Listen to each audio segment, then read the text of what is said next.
So over here you can see that I have a mail right here, and if I want to reply to this mail, then I get reply option right here. I get reply all, and same option goes over here as well. If I were to click on reply all, then I simply have all of the emails right here. Let me just go around and discard it. I also have the reply button over here on the top, but here you can only see reply to this message. So if I were to click on this, then I only have that one email address over there.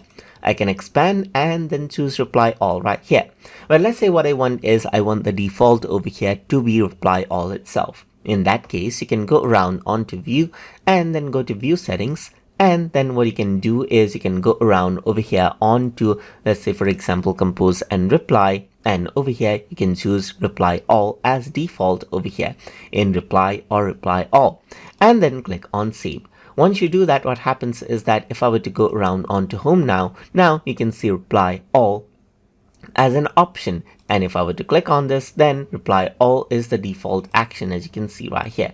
Let me just go around and discard it. And if I were to go to view and onto home right here, over here in reply section, you can see that reply is an option over here. And that is how you can set reply or reply all as default settings inside of Microsoft Outlook. So I hope you guys learned something as always. And as always, please like, comment, share, and subscribe.